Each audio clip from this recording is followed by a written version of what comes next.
not in that, not like that, not like that. I didn't say anything. You looked a certain way.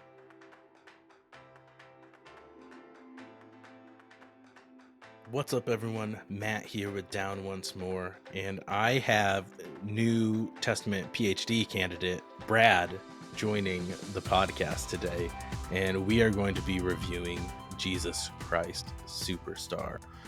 So, Brad, welcome. Thank you. I feel, while I don't know Jesus Christ Superstar itself too well, I just watched it recently for the first time. I do feel way more familiar in this world than I do in the world of musicals. So I'm happy to dig in. I'm looking forward to this. Perfect.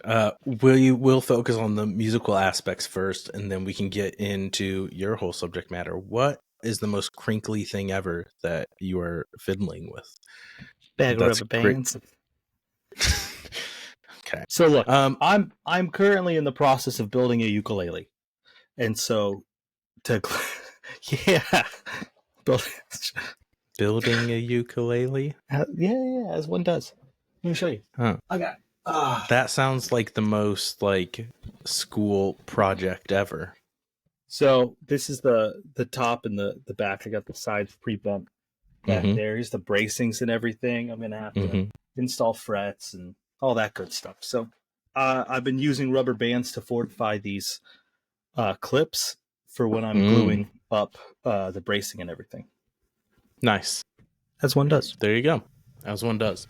All right. So some history on Jesus Christ Superstar before we dive into. We'll primarily technically be reviewing the 1973 movie version, but we'll be discussing some of the 2012 arena tour and potentially the 2018 NBC live concert a little bit. So Jesus Christ Superstar is a sung-through musical that's based on the Passion of Jesus from the Gospels, heavily focused on kind of the psychology going on between Judas and Jesus. So it's written by Andrew Lloyd Webber, and the book is by Tim Rice. And so when they first came up and started this project, they couldn't get backing, so they just released it as a concept album in 1970. Then in 1971, in July, they did a staged concert in Pittsburgh, and Carl Anderson played Judas, and Yvonne Elliman played Mary in that stage concert, and they also reprised their roles in the 1973 movie and on Broadway. Carl Anderson was the understudy on Broadway and then came where he was alternating roles, so as an alternate Judas, not just an understudy. He was not part of the original concept album, Carl Anderson, but he came to be one of the most recognizable Judases of his role. From that yelling, yeah, can't do it. I can't. I don't even know where he finds that. It's pretty impressive. Carl Anderson, one of the more recognizable Judases from the production. It later debuted on Broadway later on in 1971, and then made its West End debut in 1972. At the time, it was, as you could kind of guess, condemned by multiple religious groups for its portrayal of the Gospels, saying it was kind of blasphemous, showing Jesus having doubt, kind of. Tim Rice said that they perceive Christ not as God, but as the right man at the right time and at the right place. So you can kind of see why people think maybe a little bit blasphemous, and there was outcry. When it made its debut, when the film made its debut, they were talking about there were the two opposite sides of it. There were atheists protesting it, saying Jesus Christ super sham is what they were saying, and then there were like hardcore religious people, and there was nuns that said it was something like, I'm daughter of Christ, not Mrs. Superstar. Was one of the that's pretty good there. I thought that was good. And there's no resurrection is the other thing with this. Like it ends, Jesus is dead. Jesus never rises from the dead, and never says he is the Son of God. You have a lot of questioning of it and doubting, and Judas is the main psychology and whose point of view we're focusing on most. Yeah, so I will say to the whole where, the Bride of Christ, not Mrs. Superstar. Mm-hmm. Even when your cause is kind of dumb, a good line can do a lot for you. Yeah. I was just I was walking into the library at my university, and the on-campus vegan group had a booth set up outside the library advertising Hugh milk. So advertising like yogurt and cheese made with human breast milk. I don't think it was real. Uh, um, but fantastic advertising. And as I'm walking past this booth into the library, the person working the booth shouted out at me, "Save a cow, suck a human." Made my day. Made my day. That is good. That is good. Like, I am not close at all from becoming a vegan, but that one line was enough for me to be like, I like what you're doing. Keep it up. Nice. Yeah, so that's kind of history of the original Broadway show. So shortly after that, so it made its West End debut in 1972. This movie came out in 1973. I did have a little fun trivia tidbit that I wanted to call out. It was announced recently that Cynthia Erivo of Wicked fame as Elphaba will be playing Jesus at the Hollywood Bowl this summer for productions of Jesus Christ Superstar. And apparently in 2020 she played Mary Magdalene, and they did an all-female production of it, and she played Mary Magdalene in that, and she will be playing Jesus this She's summer. coming to the music festival in my town this summer. Nice. Yeah, people aren't loving, well, a certain group of people, as you can imagine, aren't loving that she will be playing Jesus. But and are they in charge of the country at this moment? No. Oh, and just in the vein of this, as I was going somewhere today, the minivan in front of me, driven by probably like a 60-year-old white man, had a window decal that had a cross and it said "True Story, Bro." And also the license plate was "On Third Day." So very fitting for Easter. Just really, and maybe the second half we'll get into this. Like, how do we really talk about the passion, the story of Jesus, and like to what extent can we talk about it being true that this Jesus Christ Superstar is not just an interpretation but an aberration? It's so I'm glad you saw that minivan. Mm-hmm. So the movie itself, it came out in 1973. Norman Jewison directs it. He kind of came up with the idea of the movie when he was filming Fiddler on the Roof. And Barry Dennen, who played Pilate on the concept album recording, provided him the concept album on set, and that's when he was first introduced to it and had the ideas like, we need to turn this into the movie. And originally he was working on the screenplay with Tim Rice, who wrote the book of the musical, but then they had kind of some creative differences. Tim Rice's draft wanted to make it more of an epic, and Norman Jewison, well, he wanted to do it more of what this is, which is basically, it was shot across 20 different locations in Israel, but it is a very pared back set. It is very up to your interpretation for the scenery and what it is. I don't think they had a very high set budget except for the flyover from the fighter planes and the tanks. So yeah, that seemed like all they spent their money on. Yes.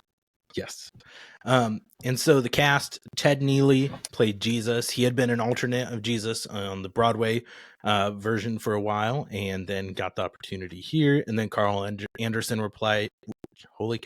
reprised his role as Judas, and Yvonne Elliman reprised her role as Mary as well. And I also don't have his name, but the actor who played Caiaphas also was on Broadway and the concept album. Before we dive into specifics, what was your initial impression? Because you said you were just introduced to this recently. So what are your initial thoughts and feelings on Jesus Christ Superstar? Man, so I watched the 73 movie first. And what struck me first was, I don't know that I've seen anything that was more early 70s than that movie. Like the film style, the music, the the vocals, everything was just 70s.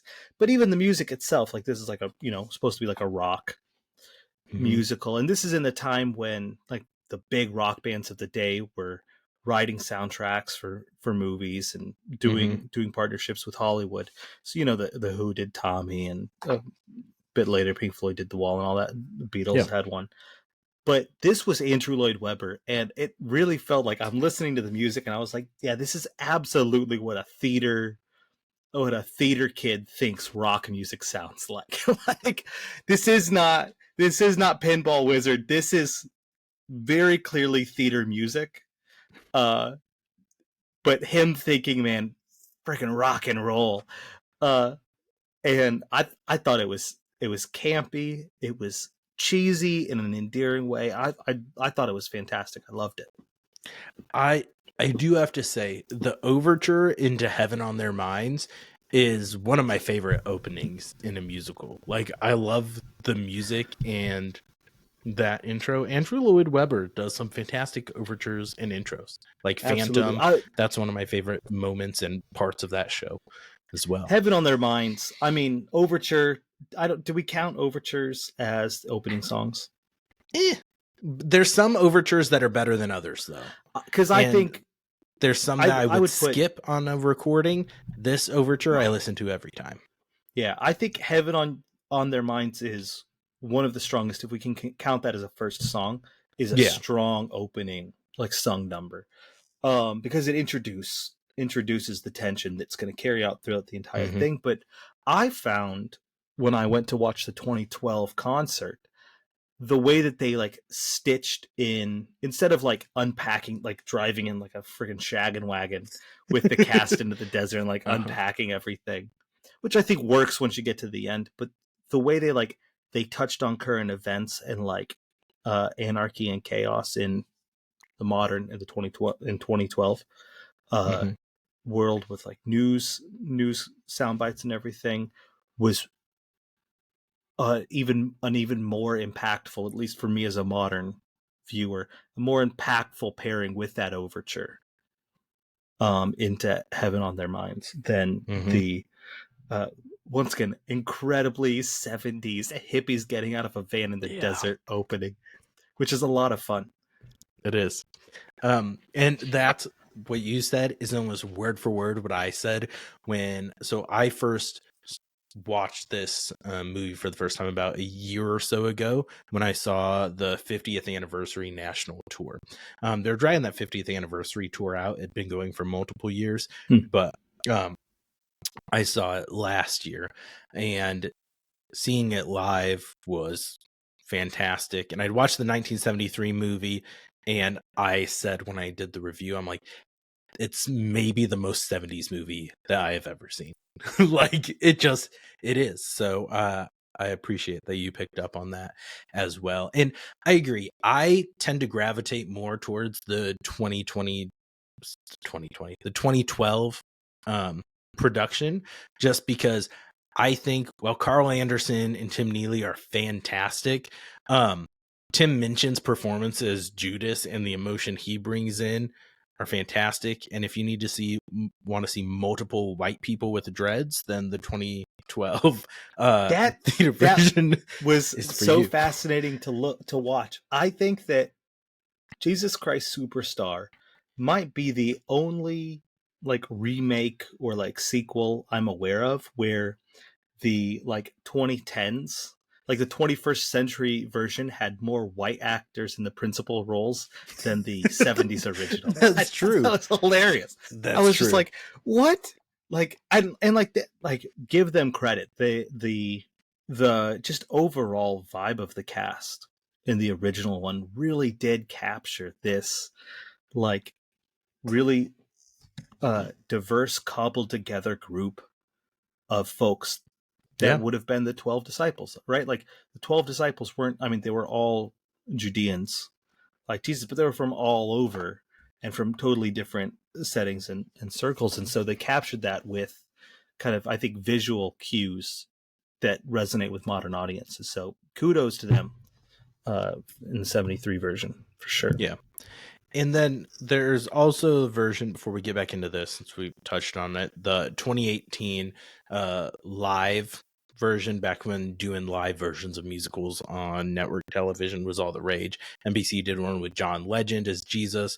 I think it's Brandon Victor Dixon. It is as Judas, which I was first introduced to him. He played Tom Collins in Fox's version of Rent. That they did the live concert. Rent on network television was an awful idea, by the way. Bad. That one's not great. Well, they didn't even get to do Dixon's the full performance. Yeah. Like the live performance. And Sarah Bareilles plays Mary Magdalene in the 2018 version, and Alice Cooper plays Herod. For Herod's song in that. Which is just like kind of funny because they put his name on the front of it. And he's one song. He's not a big part. No, Sarah Bareilles, that cast is fantastic, and I love that version of it. And Sporty Spice plays Mary Magdalene in the 2012 arena tour. I think it's really interesting thinking about the 2012 and the 2018 versions, because it really highlights the fact that it's kind of a coin flip. I'm not quite sure who the main character is. Yeah. In Jesus Christ Superstar, and you see that in the casting. They throw their weight in 2012 behind Tim Minchin as the name that you know, or that like most people would know. Cast him as Judas. 2018, they go with the household name with John Legend as Jesus, and so you even see their attention as like which one of these characters is the main character of Jesus Christ Superstar. Yeah, and that's what I mean. You're introduced in the opening song of Heaven on Their Minds to kind of the conflict where Judas is getting upset and fed up with Jesus, kind of thinking that he's buying into his own legend. He said there's no talk of, basically saying, before there was no talk of God. We all called you a man. And now he's like, you've begun to matter more than the things you've said. Like all the good you've done is going to be swept away. And so that's kind of calling out that principal conflict at the beginning of Judas wanting to be tied to kind of their people's plight, because he brings up later, like, you forget that we're not under siege, but basically talking about the persecution of their people, and wanting to do good, where he's calling out like Mary Magdalene using the fine oil and anointment on him and all of that. Like Judas is looking at as a, hey, we're straying from what our original mission was and what he viewed their original mission as, and Jesus being focused on more his overarching mission that he feels like the calling that he has to sacrifice himself and everything there. So yeah, incredibly well set up tension that carries through the entire play. Yeah. I'm trying to just think of some notes throughout the musical as we're discussing it, kind of what worked for you and what didn't work in this movie. So I think a number of things work incredibly well. First of all, we've talked about on this podcast before, I'm a big sucker for like Judas fanfic material.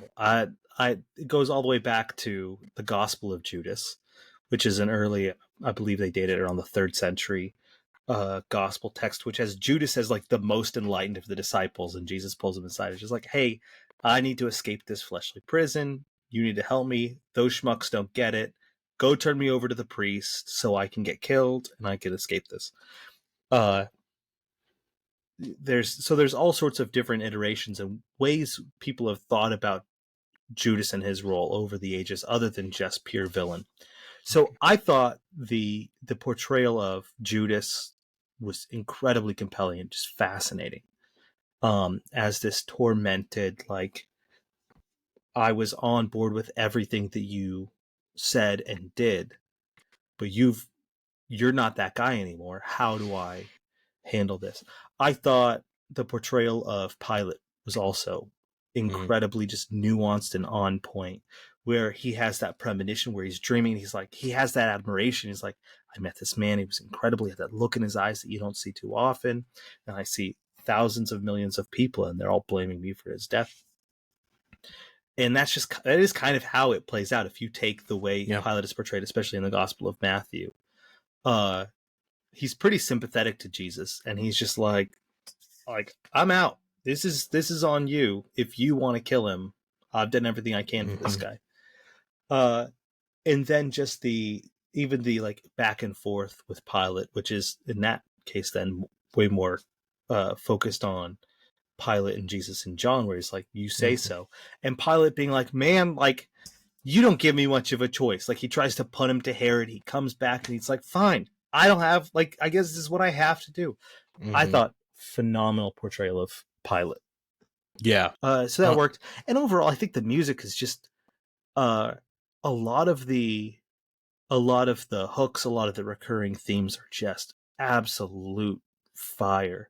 And even there's a couple different points where Andrew Lloyd Webber's playing with like odd meter, odd time signature. So even right there in Heaven on Their Minds, where it shifts in, it's like it's a 4/4 song, and then it shifts into that little bit about like, you know, should have stuck in your father's trade, carpenter.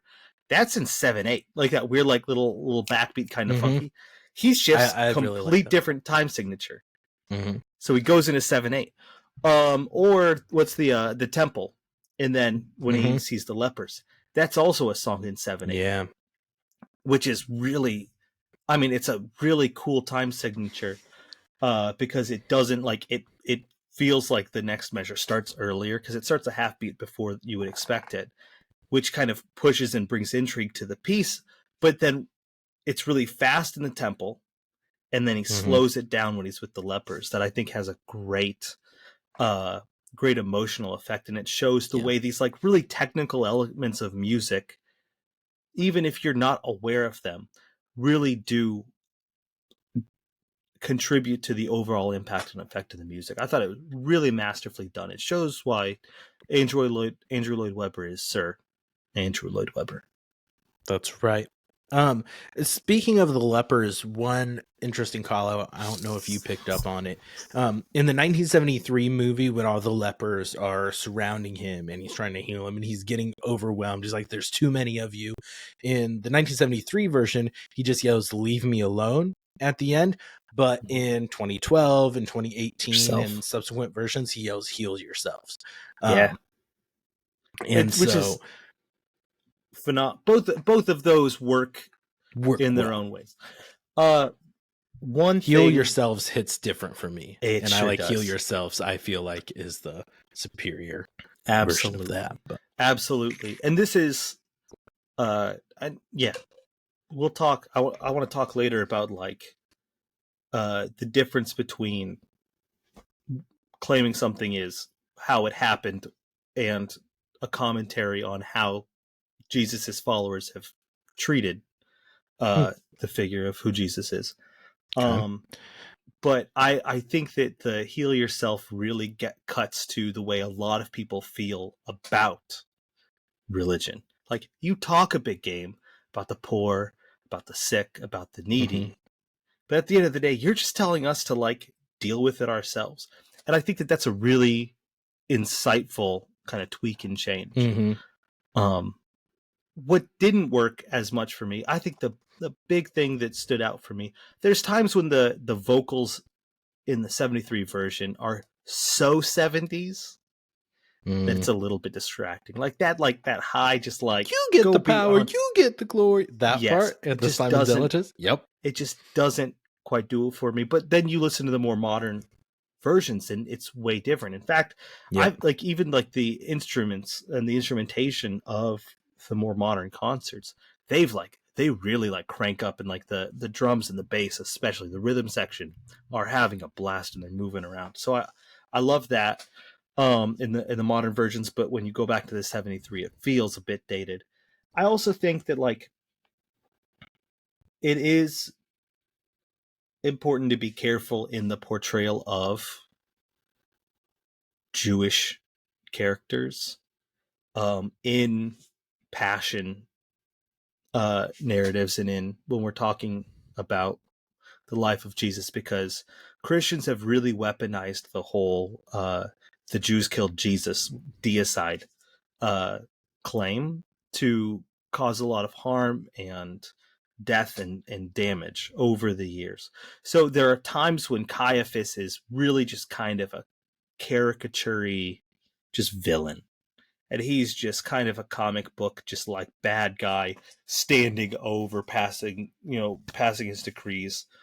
Um, that I think I don't think they go as full like deicide anti-Jewish as it could, and even as the text, especially of Gospel of John, sometimes does.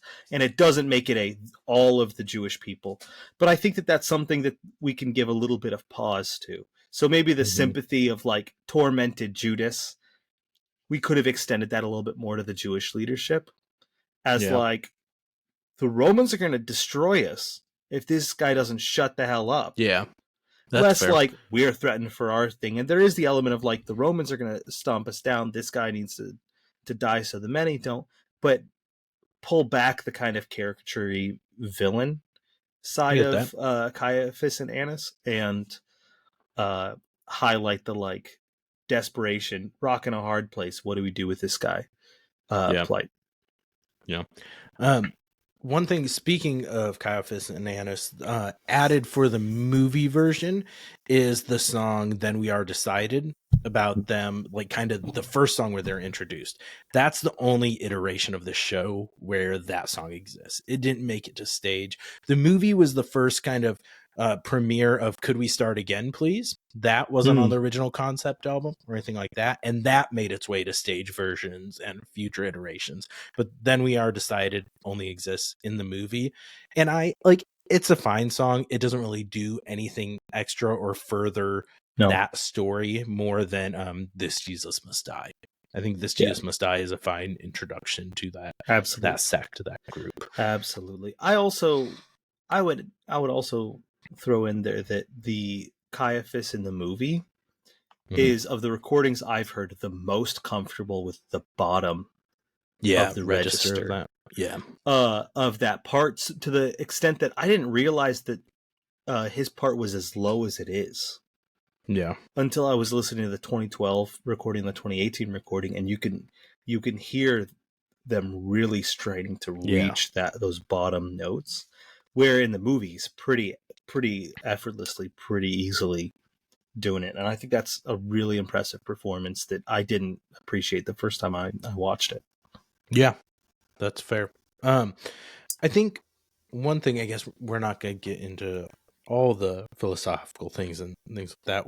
One thing that stood out to me and that I thought was intriguing is kind of, they really try to play on the human elements and humanize Jesus throughout this as well. Like all the struggles and feeling overwhelmed and this burden on him, and kind of make him a little bit of a dick at times. Like in Everything's All Right, when Judas is calling out Mary using that, and Jesus is like, you can't seem to think we could save all. He's like, there will be poor always. And he says pathetically struggling. So it almost seems like little bit of like resentment, and that's probably another thing that's people don't love, but it's just a very interesting look at it and a different way to kind of contrast these, and it kind of feeds into what Tim Rice had said too. Like, we're not seeing Christ as God in this. He's a man, he's a prophet, right place, right time, right message. So yeah, I think that this is a really great thing for anybody to do. I think there's a lot of times that religious people shut off any sort of like tension raised by the text and issues raised by the text because it's too uncomfortable, to where they actually stop reading the text. And so what this does really well is it asks these really deep, difficult moments in Jesus's life, right? He's in the garden, let this cup pass from me. He's on the cross. My God, why have you forsaken me? It really asks, what if he meant it? And that's a question I think a lot of Christians don't actually ask, don't actually think about.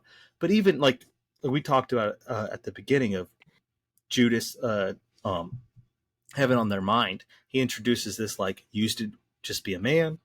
Now you're buying into this whole God thing. If when they find out that you're not actually their Messiah, they're going to kill you.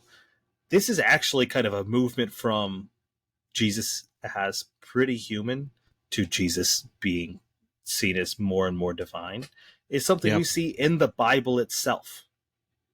When we start with the Gospel of Mark, there's no divine birth. There's no divine origins. He's a dude that gets dunked. And when he gets crucified, he yells out loudly, the cry of, great cry, and then he breathes his last. Right? He yells, dies. When we get to John, like, he's not even like virgin birth. This is like he's this pre-existent divine thing that's come down. And the whole Gospel of John, Jesus isn't even really fully human. He's this weird in-between thing. And then when he dies in the Gospel of John, he just calmly says, "It is finished." And then he breathes his last. And so we see, like, even in the first, like, the 60 years, 50, 60 years between when Mark was written and when John was written, that movement has even gone even more off the rails of, like, Jesus was a dude, really special dude, to, like, he's not even human, man. Like, he died and just peaceful. So I think that the play handles that, the musical handles that really masterfully. Yeah. Well, and also in that, like, it's that common thing that Judas is calling out, because even right before everything's all right, in the strength thing mystifying, where he's calling out, like, Jesus hanging out with Mary Magdalene, and it's like, why are you hanging out with this concubine? Like, it doesn't help us if you're inconsistent, because he's basically saying everyone's watching you. Like, they just need like one slip up or one thing for them to try to pin on you, one inconsistency, then they're going to throw us all away. Like, we're all going to be in trouble. And that's something even within the Gospels where some of the disciples have that, like, that worry, that fear, that not necessarily doubt, but just that fear of the perception of others. And you get with Peter, like, denying Jesus, right? 3 times after he's been taken into captivity, just like Jesus predicted, told him he's going to deny him 3 times. He's like, no, I'd never do it. But it's because fear for his own safety, and knowing with the mob, the crowd, and everything going on politically there, like, nope, I'm my own self-interests are going to take over, and I'm going to deny that I even know you. Like, I just want that distance. So, yeah. Yeah, which even Mary, poor Mary, the figure of Mary Magdalene, Mary, Mary the harlot. This is a really unfortunate thing that's happened over time. And we see it in this movie. The Mary the harlot is merged with Mary Magdalene, but they're actually 2 totally different characters in the gospel. So Mary, Mary, the brother of Lazarus, in the Gospel of John, is the one that anoints Jesus's feet. This is the, like, right after Jesus raises her brother from the dead.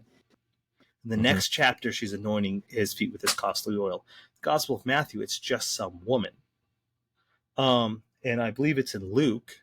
There's this woman named Mary the harlot, who was a sex worker. And this character has gotten just smooshed together. And Jesus Christ Superstar, and for, like, most people, it's the same. It's the same lady. It's the same lady. But for the role she plays in this musical, it works incredibly well, so that she can sing such a complicated and difficult song like I don't know how to love him. Yeah. Which is great. One of my favorites in the show. Oh my goodness. I haven't gravitated too much towards the 2018 concert, except for the Mary Magdalene songs, because Sarah Bareilles destroys that song. She's so good. She's so talented. Sarah, I've said it before on this podcast, you're an angel. Yeah. I saw you sing in New York. I still think about it often. Just a hauntingly, not like that. I didn't say anything. You looked a certain way. Look, no. Sarah, don't look at his side of this screen. It's just us. Her voice is the kind of voice that, like, can reach to your soul and just grab a hold of it. And she brought that same, just like talent and just it's a gift. It's a gift to the role of Mary Magdalene, and I find it absolutely inspiring. She is absolutely great as Mary. I agree. I think she's vocally my favorite Mary by Hands far. down. Like her Hands versions of, so like I have some songs from this on different playlists, and blanking on the name of it right now, even though we just talked about it. But her version of I Don't Know How to Love Him is the one I have on there. And one thing I really appreciate that is like how that's kind of carried into Judas's death song, right? Yeah. When Yeah. he has that moment of going to the leaders and the Pharisees and just regretting it, and then going and hanging himself, and he sings that line himself, and then kind of has the realization too, where he's like, my God, you've destined me to die. You have murdered me. Like, you put me in this position. And that's something that I see as more of a trend in these like biblical epic musicals. So you have that moment of Judas having that realization. I've mentioned it on the pod before, but in the stage musical adaptation of The Prince of Egypt, they add in this song called For the Rest of My Life. Yeah, it's turned into a Broadway musical. So maybe we'll have to talk about that sometime. But they add in a song, like for the most part, it doesn't do a bunch extra, but this new song For the Rest of My Life is thrown in there, and it's after the death of all the firstborns. And it's Moses just kind of singing like, for the rest of my life, I'm going to have to deal with this. Like, you said that you're doing this, but now like I am the one dealing with this weight, because for the rest of my life, and they don't have any more of their life because they're gone. And it is like, it's a kind of haunting song. It's a beautiful song. And it's become one of my favorites in that show in general. And it's really good. And this brings up the important point is, I don't think that this musical closes the door on God. No. Nearly as firmly as I think a lot of the like religious critics would have it, because there's a couple points that you really see, like three stick out in my mind, that you really see this like openness to like, maybe there is some divine thing going on shine through. And that's Jesus in the garden. It seems like, although we're only privy to one side, it seems like there's an actual dialogue assumed. Yeah.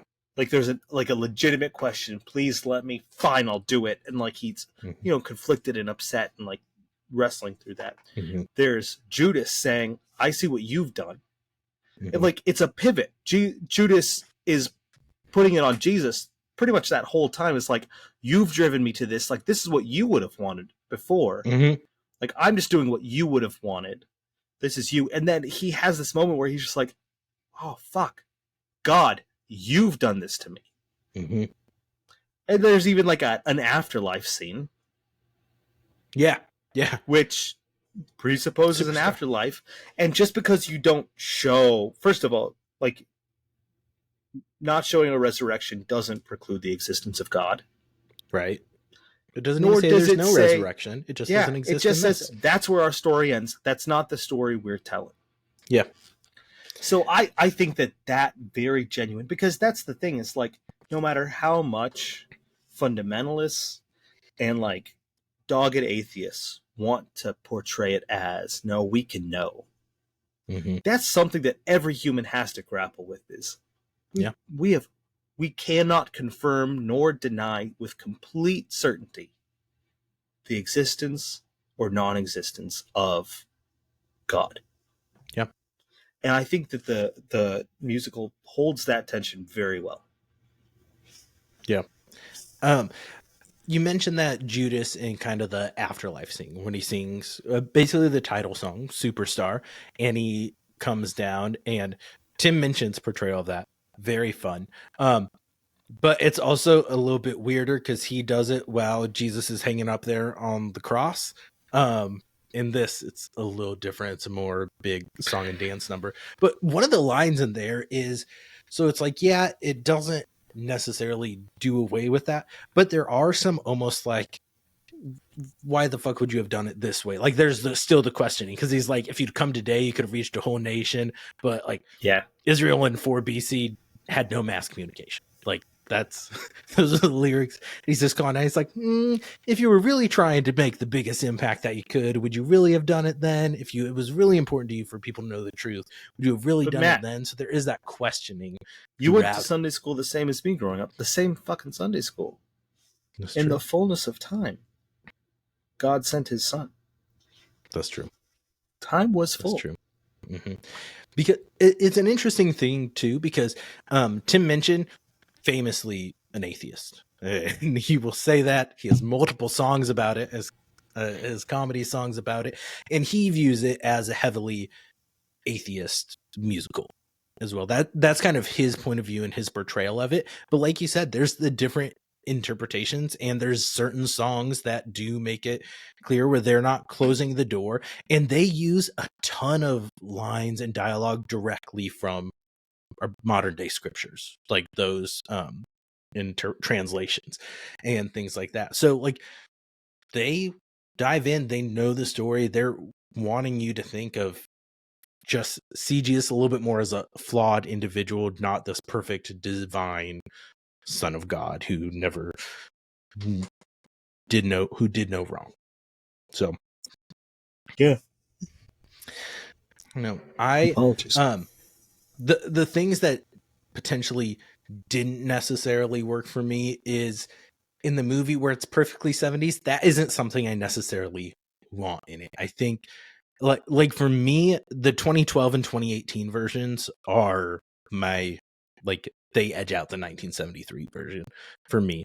The setting becomes more distracting to me, actually, as weird as that sounds. And there's times in the 2012 one where they kind of modernize the background, where it becomes too almost like campy and cheesy too, with like all the text popping up and all the tweets and the slang and stuff like that. And I'm like, but the music as a whole, it just kind of shows how versatile it is. Like, none of the lyrics change, none of the orchestrations change, and it can play in the 70s, in a modern, like almost post-apocalyptic, futuristic looking thing like the 2012 version, or what the most common staging is, like kind of modern dress, but like the 2018 one is closer to what actually is put out on stage productions.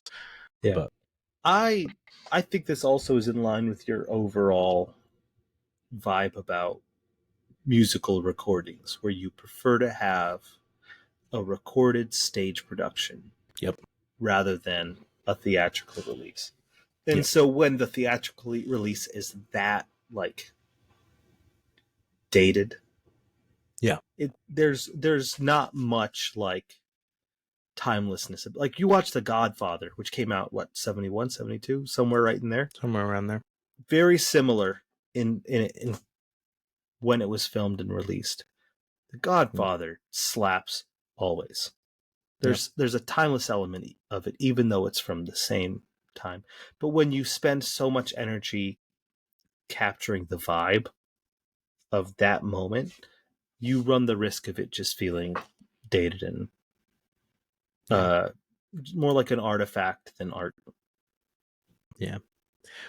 What are your opinions? We didn't really talk about it on King Herod's song. Freaking awesome. So fun. I love it. I think just the whole like, hey monkey dance for me kind of vibe. And when Jesus won't, he just turns on and send him away. Phenomenal portrayal of Herod. The capriciousness of that whole family is just famous in history.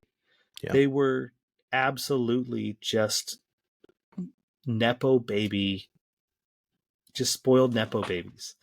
And the song is a blast. It's a really fun tune, and it captures that vibe, I think, incredibly well. Yeah. And I think what you called out there, just kind of the turn when Jesus refuses to, is kind of what does it for me too, because it's like, it's a whole kind of like lighthearted, taunting, not taking itself seriously, just kind of rubbing walk across my pool, feed my house with this bread. Yeah, I know you can, Jesus. And then when Jesus just refuses, and just the silence, and then he just turns and gets angry, borderline like scary at the end when he sends him away back to Pilate. I think So is good. really neat. And just, I don't know. I really enjoy this musical.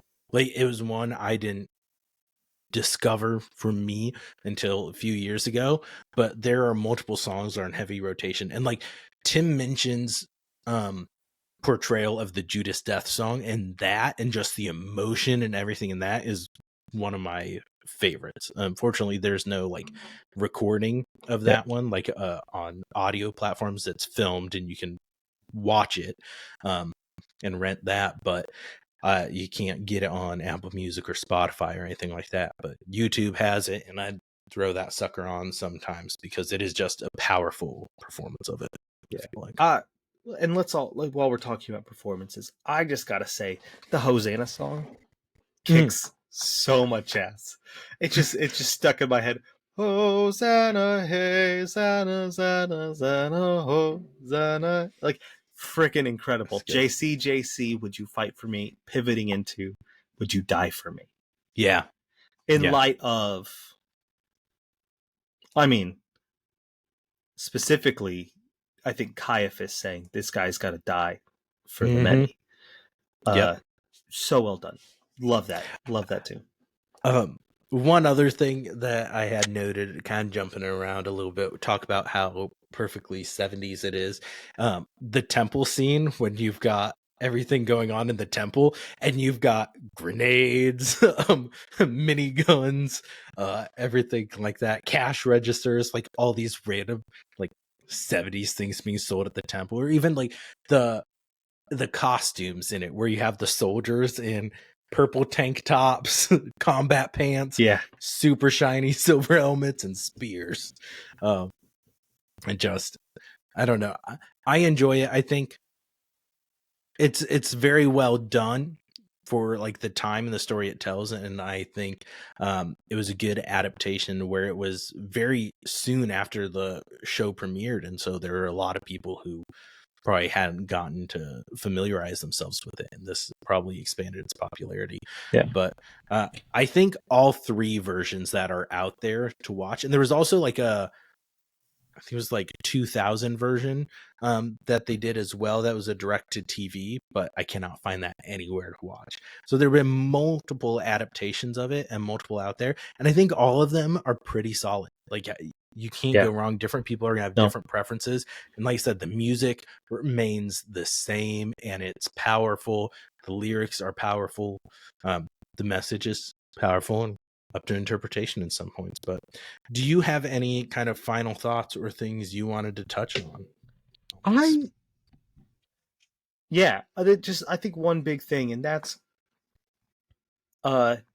this musical, I think, really raises for me the issue that I think a lot of people struggle to sit with creative reinterpretations of their religious stories if it doesn't automatically and immediately reify and affirm their preconceived notions. But when we're talking about someone like Jesus, like, there's like, note how at the beginning of this, we didn't go through the narrative of what happened. We're like, Jesus and Judas and all the disciples are on their way to Jerusalem, and then Judas, like, we didn't go through that because people fucking know. Mm-hmm. And this is such a worked over story. And like I've said at a couple different points, there's different things about the Gospels that it highlights. The more, like, this is what Matthew does with it. This was what John does. They've smushed together Mary. People don't think about the Gospels as 4 different texts that tell radically different stories. Yeah. They think of them all mushed together, and they think of this Jesus story, not just from what's in the Bible, but from how everybody's been thinking about it for 2,000 years. And so, for me, I think that when you're telling a story about Jesus, you're just as much telling a story about how people have portrayed Jesus and how people have represented Jesus than you are about the actual historical Jesus of Nazareth. So I think people need to take time and sit with the uncomfortable questions and tensions that something like Jesus Christ Superstar raises without saying, but that's not how it happened. My Bible says. But no, it says Judas was greedy. These are written by dudes, like they weren't written by those dudes. But even if you say these things were written by the people that they were supposedly written by, you're talking about the people that Judas supposedly betrayed. They're not going to be honest about it. And think about our own lives. How well do we remember things that were said to us? How often do we reinterpret and shape our past experiences to fit like what we think the world ought to be, or to make sense of the things that don't quite fit together? We can't get to the true, perfect, here's history as it actually happened of Jesus. These aren't eyewitness accounts. As much as apologetics want to tell you, that's not what it is. That's not what we have. And so we need to have the flexibility of saying, okay, what questions do these raise? What questions do these raise about the nature of humanity, about the nature of religion, about faith? And so I think that things like this, far from being blasphemous or a threat to religious people, ought to be viewed as an opportunity to interact with their own tradition in a different way. And nobody's asking you to convert to Jesus Christ Superstar Church of, like, First Church of Jesus Christ the Superstar. We're just asking you to, like, allow your assumptions about the text to be challenged in an honest and creative way. There you go.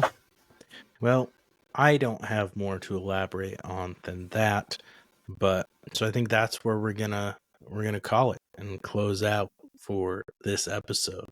Brad, thank you for joining. I appreciate the thorough kind of examination and extra points that you're able to provide. I think this was a useful one for you to be on, and your eyes glazed over halfway through my little soliloquy right there. You don't mean that. No, I do mean it. I've just heard it multiple times before. Bullshit, you have. It's not even close to true. Nobody believe him. We never talk about religion. We've never even gone to church together. Well, that's just not true. We did for the first 18 years of our lives. Well, of my life. 16 and a half years. I don't remember when I moved out. 20 years. But anyways, that's going to do it for this week's episode. Tune in next week for I Don't Know What. You'll just have to tune in and see. As always, like, comment, follow, share. Let us know what other movies you want to see us talk about, what kind of lists you want us to do, any other fun suggestions, throw them at us. Have a fantastic Easter for those of you who celebrate. And don't... what? I just want to say, this Easter, even the non-religious can celebrate, because Jesus is the only thing rising. That's right. It's 420. Lift yourselves up a little bit. There you go. All right. And don't forget to get high once more. Can we say that one? Close enough. Don't forget to go down once more. Later.